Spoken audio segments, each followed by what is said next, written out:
ഒരു കാലത്ത് എല്ലാവരുടെയും കയ്യിലുണ്ടായിരുന്ന ഒരു ഫോണാണ് നോക്കിയ.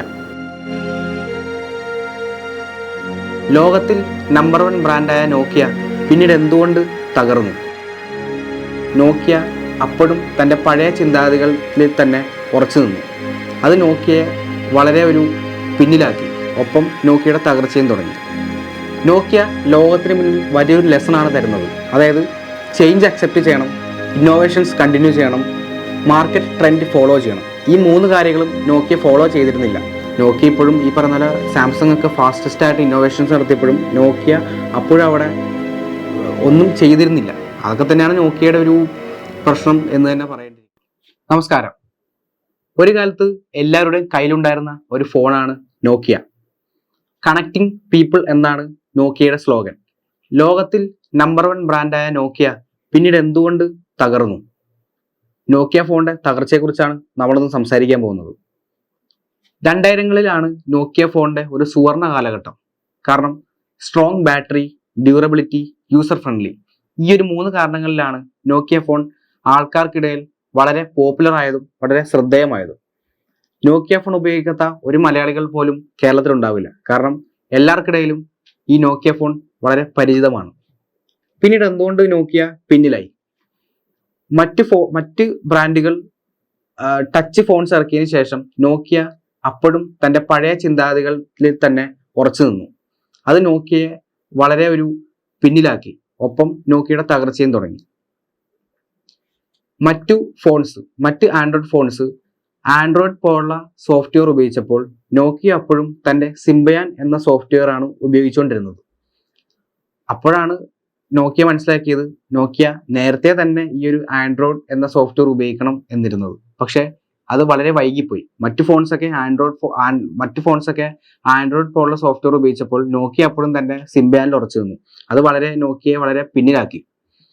അതോടൊപ്പമാണ് ഈ മൈക്രോസോഫ്റ്റ് ആയിട്ട് നോക്കിയ ഒരു പാർട്ണർഷിപ്പിൽ വരുന്നത്. അതായത് നോക്കിയ മൈക്രോസോഫ്റ്റിനൊപ്പം ചേർന്ന് വിൻഡോസ് പോലൊരു മൊബൈൽ നിർമ്മിച്ചുകൊണ്ടിരുന്നത്.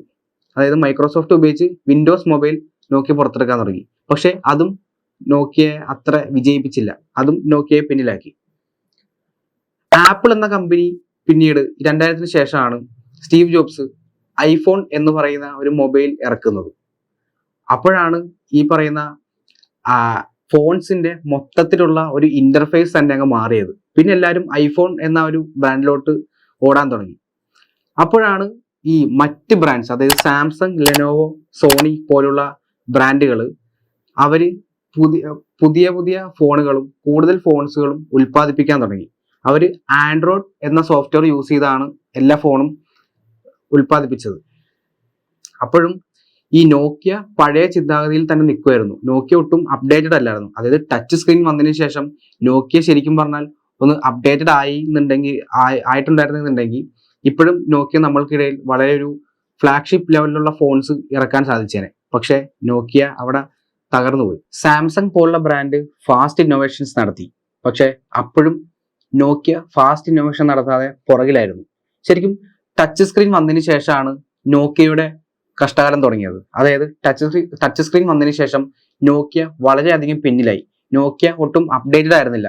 നോക്കിയ തന്റെ പഴയ ഒരു കാലത്തിൽ തന്നെ നിൽക്കുമായിരുന്നു. ശരിക്കും നോക്കിയ ഫോൺ ഇപ്പോഴും ടച്ച് സ്ക്രീനിലുള്ള ഫോണുകൾ ഇറക്കുന്നുണ്ടെങ്കിലും ഒരു പഴയ ഗ്ലോറി അവർക്ക് നിലനിർത്താൻ സാധിക്കുന്നില്ല.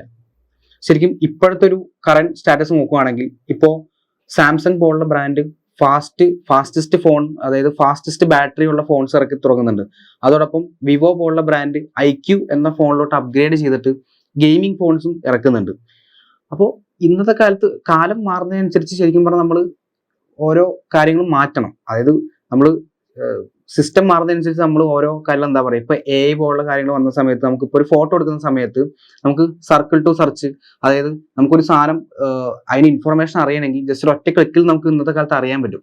അപ്പൊ അതുപോലെ കാലം മാറി. അപ്പോൾ നോക്കിയയും ശരിക്കും പറഞ്ഞാൽ അപ്ഡേറ്റഡ് ആയിരുന്നുണ്ടെങ്കിൽ ശരിക്കും പറഞ്ഞാൽ നല്ലൊരു ഫോണായി മാറിയേനെ. കാരണം ഇപ്പോൾ ഫ്ലാഗ്ഷിപ്പ് ഫോണുകൾ ഒരുപാടുണ്ട്. സാംസങ്, വിവോ, പിന്നെ റിയൽമി, അതുപോലെ ഒരുപാട് ഫോണുകൾ ഫ്ലാഗ്ഷിപ്പ് കാര്യങ്ങൾ ഇറക്കുന്നുണ്ട്. അപ്പോൾ ശരിക്കും പറഞ്ഞാൽ നോക്കിയ കാര്യങ്ങൾ കുറച്ച് അപ്ഡേറ്റഡ് ആയിരുന്നുണ്ടെങ്കിൽ നോക്കിയയും ഇന്ന് വളരെ അപ്ഡേറ്റഡ് ആയിട്ട് അല്ലെങ്കിൽ ഇപ്പോഴും ആൾക്കാർ ഉപയോഗിക്കുന്ന ഒരു ബ്രാൻഡായി മാറിയേനെ.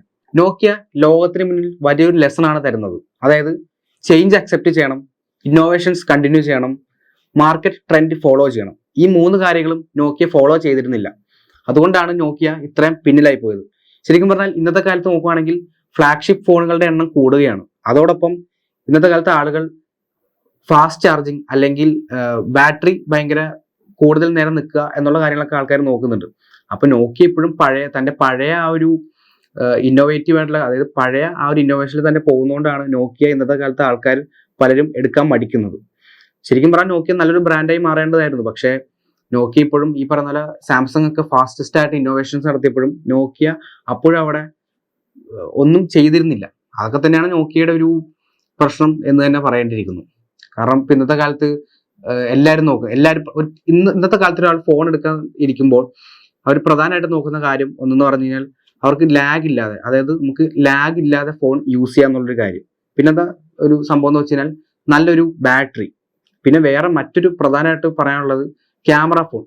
അതായത് ആൾക്കാർക്ക് അവരുടെ കംഫർട്ടബിളിനനുസരിച്ച് യൂസ് ചെയ്യാനുള്ളതാണ് മൊബൈൽ ഫോൺ. അതായത് അവർക്ക് ഇഷ്ടമുള്ള കാര്യങ്ങൾ ചെയ്യുക, ഫോട്ടോ എടുക്കുക, അല്ലെങ്കിൽ ഫാസ്റ്റ് ആയിട്ട് ഉപയോഗിക്കുക, അല്ലെങ്കിൽ ഇപ്പോൾ ഒരു സ്ഥലത്ത് പോകുന്ന സമയത്ത് പെട്ടെന്ന് ഒരു 10 മിനിറ്റ് ഫോൺ ചാർജ് ചെയ്യാൻ ഇട്ട് കഴിഞ്ഞാൽ അതൊരു 50 to 70% കയറുക എന്നൊക്കെ ഉള്ളതാണ് ആൾക്കാർ ഇന്നത്തെ കാലത്ത് നോക്കുന്നത്. കാരണം ഇന്നത്തെ കാലത്ത് ഇപ്പോൾ നോക്കുമ്പോൾ 120 വോൾട്ടിന്റെ ഫാസ്റ്റ് ചാർജിങ് വരെ സപ്പോർട്ട് ചെയ്യുന്ന മൊബൈൽ ഫോൺ ഉണ്ട്. അതായത് ഒരു 5 മിനിറ്റ് കുത്തിയിട്ടാൽ തന്നെ അത്യാവശ്യം പെർസെൻറ്റേജ് കയറും. അപ്പോൾ അങ്ങനെ കാലം മാറുന്നതനുസരിച്ച് ഫോൺസിന്റെ ആ ഒരു ഇന്നോവേഷൻസും ചേഞ്ച് ചെയ്യുക എന്നുള്ളൊരു കാര്യമുണ്ട്. അപ്പൊ നോക്കിയ ഒട്ടും അതിൽ മുൻപന്തിയിൽ നിന്നിരുന്നില്ല. അപ്പൊ അതൊക്കെ തന്നെയാണ് നോക്കിയ പിന്നിലാക്കിയത്. ഇന്നത്തെ കാലത്ത് ഇത്തരം ഫ്ലാഗ്ഷിപ്പ് ഫോണുകളും അല്ലെങ്കിൽ വളരെ ഫാസ്റ്റസ്റ്റ് ആയിട്ട് ഉപയോഗിക്കാൻ പറ്റുന്ന ഫോണുകൾക്കിടയിൽ ഈ നോക്കിയ ഫോൺ കുതിച്ചു കയറുമോ? അതായത് നോക്കിയ ഫോൺ ഇനിയും നമ്പർ 1 ബ്രാൻഡായി മാറുമോ?